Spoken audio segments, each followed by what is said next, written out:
ini sampurnaning urip itu menang kan.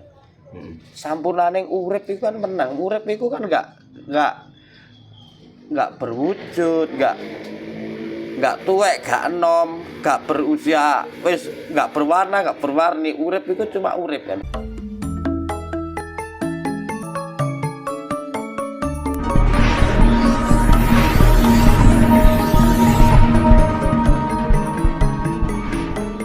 Sugeng sonten Pak Lasmadi Rahayu. Selamat sugeng sonten Mas Indra. Nggih. Untuk melanjutkan obrolan kita di tempo hari yang lalu, Pak nggih. Kan membahas Wahyu Pancagaib. Terus Wahyu napa setunggalé? Wahyu Pancagaib dan Wahyu Pancalaku. Nggih. Maksud dan tujuan dari Wahyu Pancagaib sendiri apa, Pak?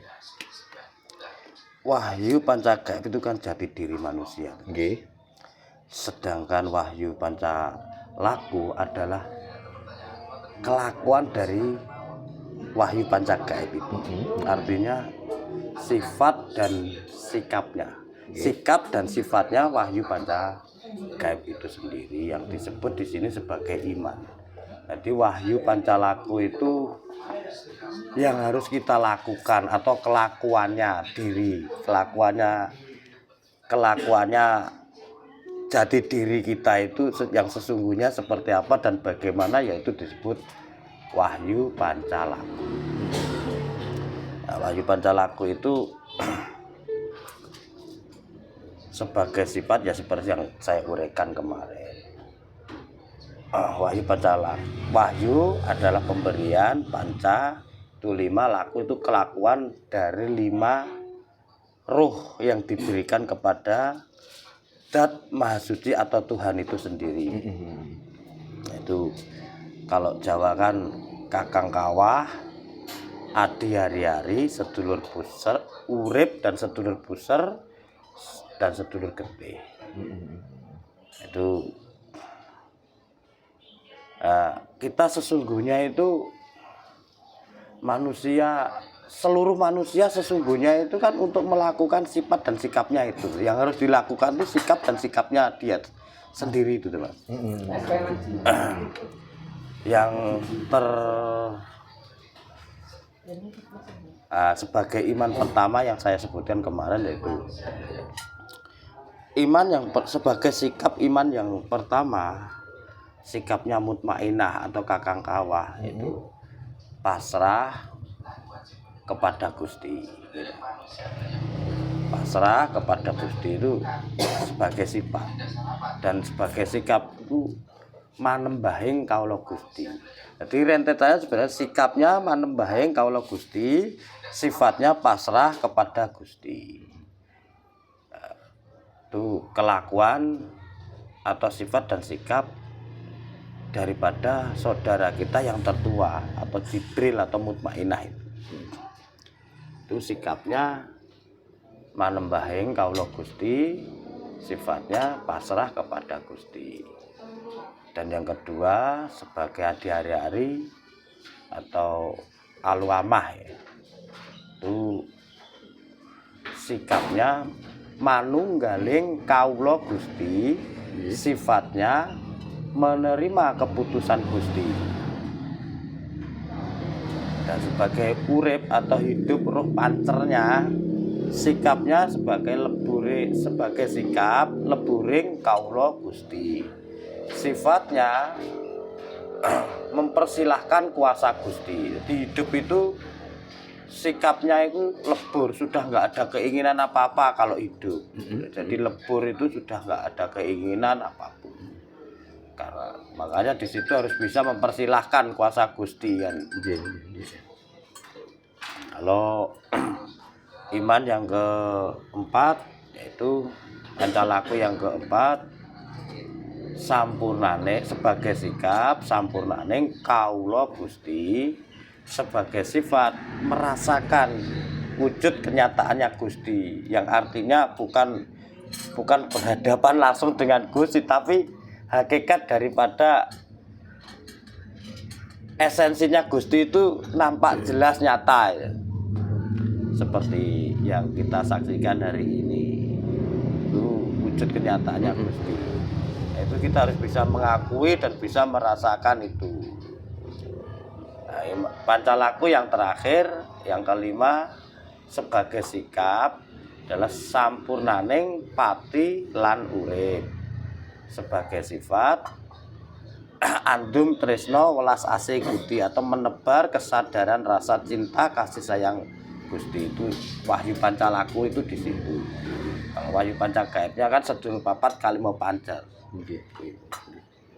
Sampurnaning urip, sampurnane pati lan urip. Nah, itu seperti apa yang dinamakan Sampurnane pati? Sampurnane pati itu manusia itu kalau sudah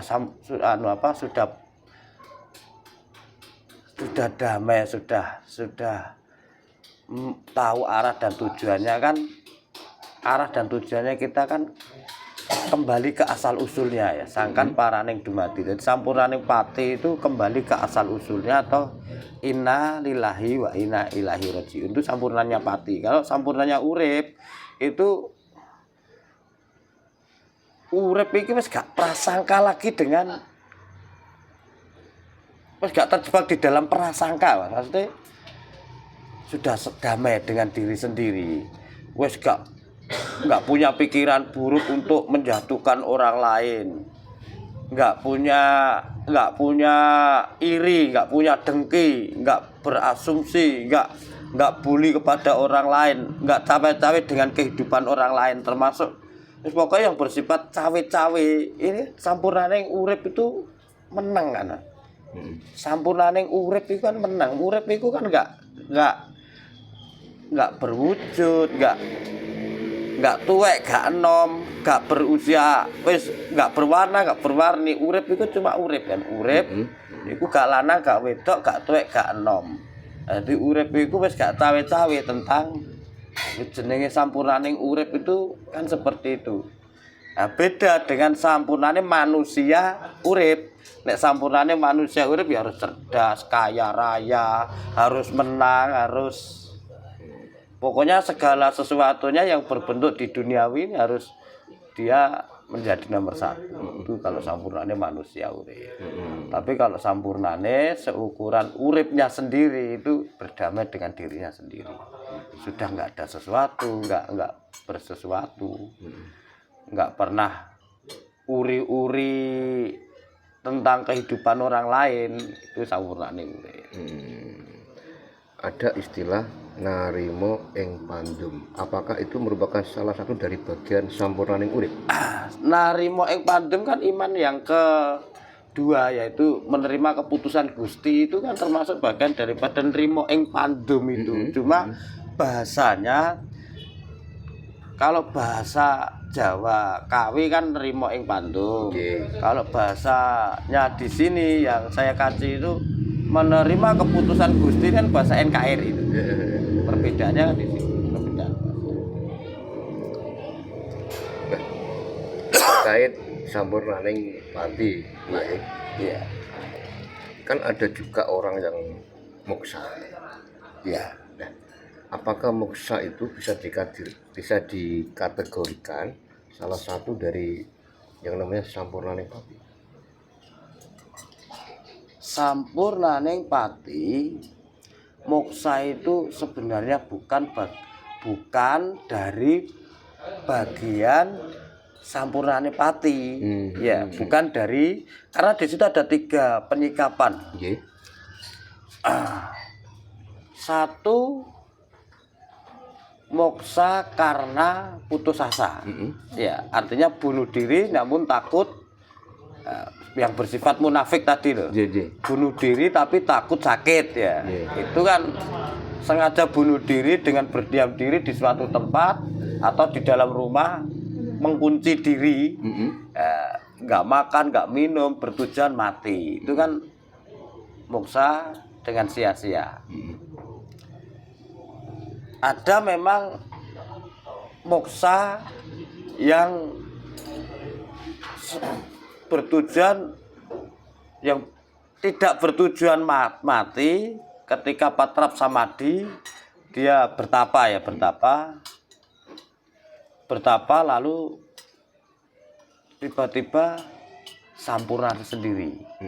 Artinya sudah enggak bahasanya mukso ya, muspro hilang dengan sendiri. Itu yang tidak disengaja lah.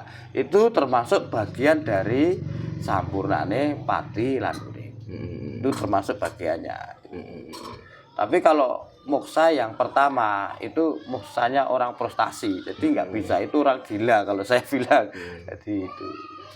Berarti bisa dikatakan orang moksa itu belum bisa dibilang termasuk mati yang sempurna gitu. Belum bisa. Belum. Moksa itu yaitu loh, ada tujuan karena frustasi, putus asa dengan menghadapi dunia ini, akhirnya menyerahkan diri yang sikapnya ada kaitannya putus asa,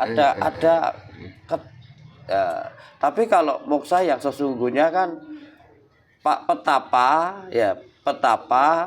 tiba-tiba moksa dengan sendirinya. Itu kalau termasuk bagian daripada sampurnane pati tadi, itu seperti itu. Ya, itulah yang disebut pinile, yang dipilih. Dan itu pun pernah ya ada orang sesepuh yang berkata gini, di era kebangkitan spiritual Nusantara yang akan terjadi pada tahun 2025 itu di YouTube, di apa-apa itu kan banyak ya, Bang. Wah, kalaupun itu terjadi mungkin yang berontak itu yang moksa yang saya katakan tadi itu loh, yang itu menuntut keadilan dunia hasil dari kemurkaan tuh. Nah, tapi itu kan nggak bisa diungkap, Mas. Itu antara ya dengan tidak, artinya kita nggak bisa kan cawe-cawe di situ. Oke. Nah, definisi dari sampurnaning pati sendiri itu kayak apa sih, Mas? Contohnya apa ya? Ya, kalau diuraikan kan begini. Sampurnaning pati yang saya sebut adalah asale suci bali menyang suci. Roh suci kembali kepada asal usulnya. Yang diceritakan di kitab, aku tiupkan bagian rohku yang aku titipkan kepadamu wahai Adam.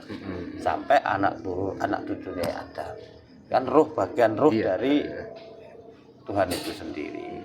Itu akan kembali kepada Gusti itu sendiri, kepada Tuhan itu sendiri ya.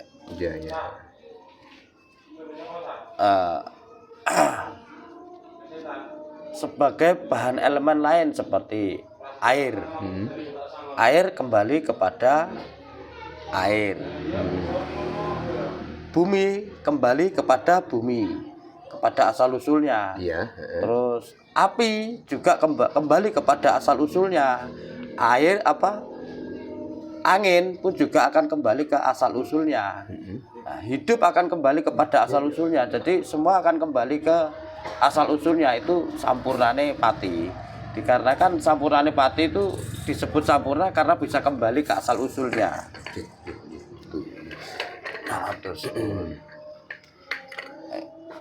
kalau sampurnane urip ya seperti sing tak ngomong tadi. Urip itu nggak berpikir apa-apa, nggak neko-neko kalau sampurnane urip.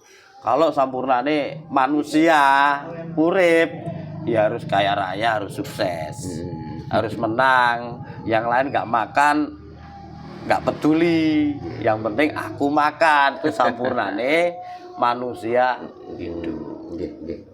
Tadi dijelaskan Pak Laswati bahwa asal dari air kita kembali ke air gitu, dari tanah ke tanah, dari api ke api. Nah, ketika ada jasad gitu, sudah dikubur ratusan tahun, kondisi masih utuh.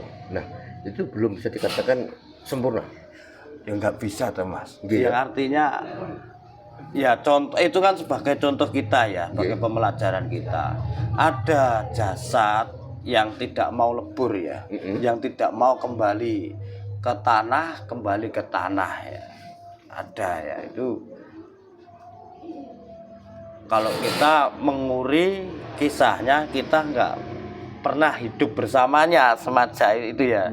Hanya ini juga bisa dikatakan saya berasumsi ya, katakan saya sedang berburuk sangka gitu.